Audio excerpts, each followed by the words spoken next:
আপনি জায়নামাজের উপরে সেজদা অবস্থায় অঝরে কান্না করছেন। নিজের সমস্ত রকম অভাব, অভিযোগ, আকুতি, আক্ষেপ আপনার রবকে শেয়ার করছেন।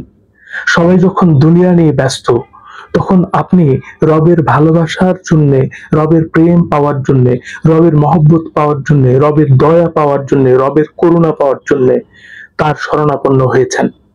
এবং একজন অসহায়ের মতো আপনার মনের সমস্ত কথাগুলো আপনার রবের কাছে শেয়ার করছেন।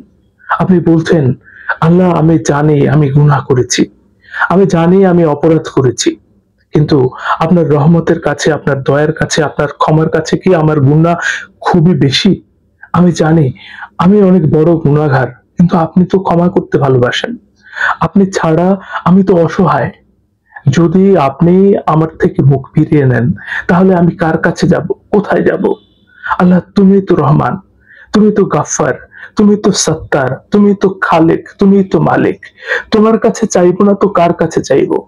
তোমার শরণাপন্ন হব না তো কার শরণাপন্ন হব? এইভাবে যদি আপনি রবের বিভিন্ন গুণবাচক নামে ডাকতে শুরু করেন, কখনো রহমান বলে, কখনো রহিম বলে, কখনো সাত্তার বলে, কখনো জব্বার বলে, কখনো খালিক বলে, কখনো মালিক বলে, বিভিন্ন নামে ডাকতেই থাকেন আপনি, রবকে স্মরণ করতেই থাকেন আপনি, আপনার কি মনে হয় না রব খুশি হবেন না আপনার প্রতি? আরে রব তো চায় আমরা রবকে স্মরণ করি। আমাদের ব্যবহারে হয়তো রব খুশি হয়ে ফেরেশতাদের বলবেন, ফেরেশতারা দেখো, দেখো, হয়তোবা তারা গুনাহ করেছে, হয়তোবা অপরাধ করেছে, হয়তোবা অন্যায় করেছে, কিন্তু ক্ষমা তো চাইছে। দিন শেষে আমার কাছেই তো ফিরে এসেছে, আমাকেই তো স্মরণ করছে। এখন আমরা যদি রবকে না ডাকি, রবকে স্মরণ না করি, আমরা যদি রবের কাছে ক্ষমা না চাই, রবের কিন্তু কোনো ক্ষতি নেই, আল্লাহর কিন্তু কোনো ক্ষতি নেই, ক্ষতিটা আমাদের। এতে তিনি খুশি হন। একবার আপনি নিজেই ভাবুন, আপনি কোনো একটা কিছু তৈরি করেছেন, একটা কিছু সৃষ্টি করেছেন, সেটা যদি আপনার মনের মতো হয়, যদি সেটা আপনার মনের মতো আচরণ করে, আপনি যেমনটা করেন, চাইতেন বা চাইছেন, তেমনটাই যদি হয়ে থাকে, আপনি কি খুশি হবেন না? রব তো চায় আমরা তাকে স্মরণ করি। রব তো চায় গুনাহ করার সঙ্গে সঙ্গে আমরা তওবা করি। রব তো চায় অপরাধ করার পরে যেন আমরা, আমাদের মনে অনুশোচনা তৈরি হয়। এই পৃথিবীর দিকে একবার তাকিয়ে দেখুন, আপনার যত আত্মীয় স্বজন আছে, তাদের কাছে আপনি ততক্ষণ ভালো যতক্ষণ আপনি দিতে পারেন। পৃথিবীর বাসীর কাছে আপনি ততক্ষণ ভালো যতক্ষণ আপনি তাদের জন্য কিছু একটা করতে পারেন। এবং শুধুমাত্র এমনটা নয় যে যেটা দিচ্ছেন সেটা দিয়ে তাদের মনের মতো হয়। একবার ভেবে দেখুন, আপনি হয়তোবা ১০ বারের মধ্যে ৯ বার সাহায্য করতে পারলেন, একবার পারলেন না। মানুষ সেই ৯ বারের কথা মনে রাখবে না। মনে করবে সেই একবারের কথা, যখন আপনি তাকে সাহায্য করতে পারেননি। আপনি যদি স্ত্রী হয়ে স্বামীর জন্য করেন, স্বামী হয়ে স্ত্রীর জন্য করেন, বড় হয়ে ছোটর জন্য করেন, ছোট হয়ে বড়র জন্য করেন, সন্তান হয়ে মা-বাবার জন্য করেন, মা-বাবা হয়ে সন্তানের জন্য করেন, যতক্ষণ দেবেন, যতক্ষণ করবেন, যতক্ষণ কাজে আসবেন, ততক্ষণ পর্যন্ত পাশে থাকাটা আশা করা যায়, ততক্ষণ পর্যন্ত সঙ্গ দেওয়াটা আশা করা যায়। এরপরে যদি কাজে না আসেন, তাহলে আপনরাই আপনার বদনাম করতে শুরু করে। একটা কথা মনে রাখবেন, এই পৃথিবীতে আপনি কাউকে ১০০% খুশি করতে পারবেন না। আপনি কারোর ১০০% মন রাখতে পারবেন না, মনে জায়গা করতে পারবেন না। কিন্তু আমরা এমন একটা রব পেয়েছি, যাকে সামান্য একটা সেজদা করলেই তিনি খুশি হন, সামান্য একবার তওবা করলেই তিনি খুশি হন, সামান্য একবার স্মরণ করলেও তিনি খুশি হন। আমরা তো বিপদ আপদ, কঠিন সময়, খারাপ সময়গুলোতে রবকে স্মরণ করি। তাই কখনো কখনো রব আমাদের জীবনে ছোটখাটো সমস্যা পাঠিয়ে দেয়, যাতে এই সৃষ্টিগুলোর স্রষ্টার কথা স্মরণ হয়। যখন আপনি আপনার খারাপ সময়গুলোতে, কঠিন সময়গুলোতে রবকে স্মরণ করবেন, তখন তিনি আবার সবকিছু ঠিক করে দেবেন। আপনার কি মনে হয় যে আপনি আপনার আমল দিয়ে জান্নাতে যেতে পারবেন? আমাদের কি মনে হয় যে আমরা আমাদের আমল দিয়ে জান্নাতে যেতে পারবো? না, কখনোই হয়তো এমনটা হবে না। আমরা আমাদের আমল দিয়ে জান্নাতে যেতে পারবো না। যদি আমরা জান্নাতে যাই, তাহলে অবশ্যই সেটা রবের দয়ায়, অবশ্যই সেটা রবের মহব্বতে, রবের করুণায়, রবের মহব্বতে। আর যদি সত্যি আমরা এগুলো পেতে চাই, তাহলে রবকে খুশি করাটা খুবই প্রয়োজনীয়। রবের দয়া, রবের মহব্বত, রবের করুণা, রবের রহমত যদি আমরা পেতে চাই, রবকে খুশি করাটা অনেক বেশি প্রয়োজনীয়। তাই যতটা সম্ভব খারাপ জিনিস, খারাপ কাজগুলো থেকে নিজেকে দূরে রাখার চেষ্টা করতে হবে। ভালো জিনিসগুলোর দিকে নিজের আগ্রহ, নিজের ইন্টারেস্ট বাড়াতে হবে। মনে রাখতে হবে যে আমাদের প্রতিটা ভালো কাজ রবকে খুশি করে।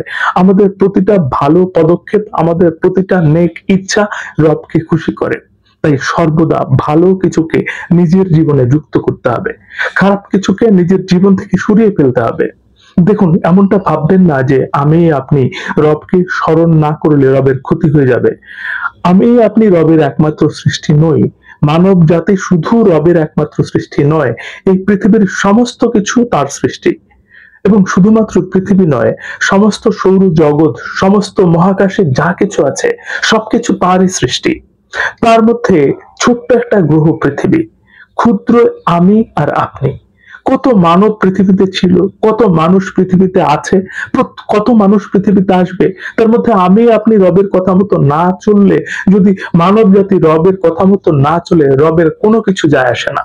তার কোনো কিছু সৃষ্টি করতে অতটুকু সময় লাগে না। তিনি যদি একবার বলেন কুন ফায়াকুন, তিনি বলতে দেরি, কিন্তু হতে দেরি নেই। এই পৃথিবীতে যা কিছু আছে, এই পৃথিবীর বাইরে যা কিছু আছে, সৌরজগতে যা কিছু আছে, সম্পূর্ণ মহাকাশ জুড়ে যা কিছু আছে, 7টি আসমান নিয়ে যা কিছু আছে, এর বাইরেও যা কিছু আছে, সমস্ত কিছু সৃষ্টি করতে তার ওই একটা শব্দই যথেষ্ট। আমরা যদি এমনটা ভাবি যে আমি আপনি তাকে স্মরণ না করলে তার খুব ক্ষতি হয়ে যাবে, তাহলে এটা আমাদের খুব বড় বোকামি। কিন্তু আমরা যদি আমাদের জীবনের সমস্যাগুলো দূর করতে চাই, আমরা যদি সুন্দরভাবে জীবনটাকে কাটাতে চাই, আমরা যদি জীবনের সৌন্দর্যকে উপলব্ধি করতে চাই, তাহলে তাকে স্মরণ করাটা খুব গুরুত্বপূর্ণ। তার শরণাপন্ন হওয়াটা খুবই প্রয়োজনীয়। আরেকটা কথা আমাদের মনে রাখা উচিত, রব এই সমস্ত সৃষ্টির শ্রেষ্ঠ হিসেবে আমাদেরকে পাঠিয়েছেন। অনেক মায়া, অনেক মহব্বতের সহিত আমাদেরকে পাঠিয়েছেন। একবার ভেবে দেখুন, যিনি এতটা ক্ষমতার অধিকারী, যিনি এতটা ক্ষমতার অধিকারী, তিনি যখন কোনো জিনিসকে এতটা গুরুত্ব দিয়ে বানায়, এতটা গুরুত্ব সহকারে বানায়, আর তারাই যদি রবের নেগেটিভিটি ছড়ায়, তাহলে বিষয়টা কেমন হয়?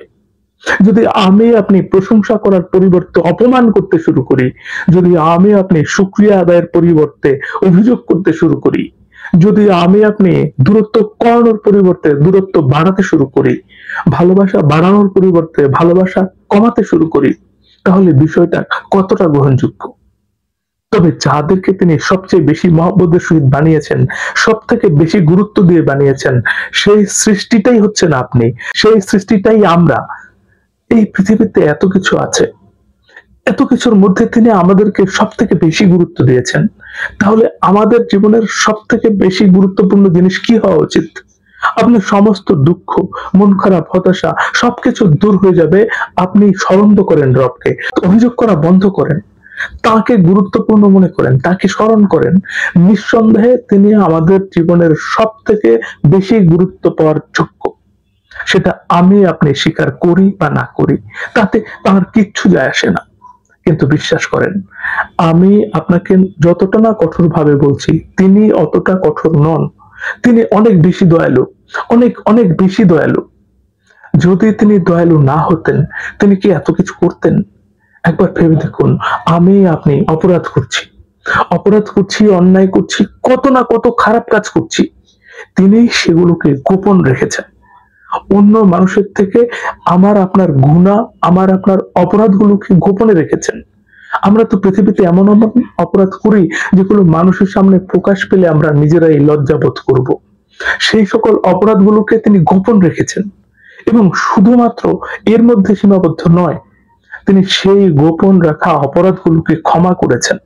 শুধুমাত্র ক্ষমা করেছেন বিষয়টা এমন নয়, সেই ক্ষমা করা অপরাধগুলোকে তিনি নেকিতে পরিবর্তন করেছেন। আমাদের সামান্য একটা তওবা, সামান্য একটা অনুশোচনা, সামান্য একটা আফসোসে যদি তিনি এতটা খুশি হন, যদি এই সমস্ত কিছু করে থাকেন, তাহলে একবার ভেবে দেখুন তিনি কতটা দয়ালু, কতটা নরম প্রকৃতির। যেখানে আমি আপনি পৃথিবীতে কত মানুষকে বলে রেখেছি যে তোকে আমি জীবনে ক্ষমা করব না, তুই আমার সাথে যেটা করেছিস তার জন্য আমি তোকে কখনোই ক্ষমা করব না। কত মানুষকে আমরা এরকম বলে রেখেছি, সেখানে তিনি আমাদের সমস্ত অপরাধ জানা সত্ত্বেও আমাদেরকে ক্ষমা করছেন। আমরা হয়তোবা তার প্রতি বিন্দু পরিমাণ ভালোবাসা দেখাচ্ছি, তার পরিবর্তে তিনি আমাদেরকে সমুদ্র পরিমাণ ভালোবাসা দেখাচ্ছেন। এর থেকে বেশি আশা করাটা আমাদের জন্য অপরাধ। তারপরেও তিনি আমাদের জন্য এর থেকে অনেক বেশি দিয়ে থাকেন। আপনি একবার স্মরণ তো করেন, আপনি একবার ক্ষমা তো চান, আপনি একবার মন থেকে কিছু চেয়ে তো দেখেন, আপনি একবার ফিরে তো আসেন।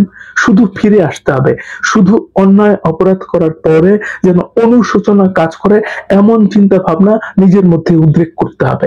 একবার ভেবে দেখুন, আমরা এই পৃথিবীতে কত সুন্দর থেকে সুন্দরতম জিনিস দেখি, কত কিছু দেখি আর মুগ্ধ হই, মনে করি যে এই পৃথিবীটা এত সুন্দর, এত সুন্দর জিনিসও আছে। যে সৃষ্টিকে আপনি এত সুন্দর মনে করেন, তার থেকেও আমি আপনি অনেক বেশি দামি।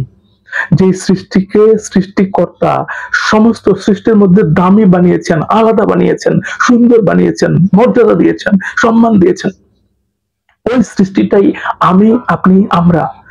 একবার ভেবে দেখুন, আমাদের গুনাহ আছে, আমাদের অপরাধ আছে। ফেরেশতাদের কোনো গুনাহ নেই, কোনো অপরাধ নেই, কিন্তু তারপরেও রবের কাছে আমরা সব থেকে বেশি মূল্যবান, আমরা সব থেকে বেশি দামি। বরং আমার আপনার ডিউটি করার জন্য ফেরেশতাদের তিনি দায়িত্ব দিয়ে রেখেছেন। আপনার ডিউটি করার জন্য দুজন ফেরেশতাকে দায়িত্ব দিয়ে রেখেছেন, আপনাকে দিয়ে ফেরেশতাদের গোলামি করাননি। যেখানে বিষয়টা উল্টো হতে পারতো।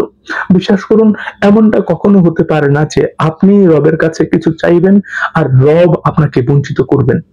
এমনটা কখনো হতে পারে না। যদি কোনো কিছু থেকে বঞ্চিত করে থাকেন তাহলে মনে করবেন সেটা আপনার জন্য উপযুক্ত ছিল না। কারণ নিঃসন্দেহে তিনি আমাদের বিষয়ে আমাদের থেকেও ভালো জানেন।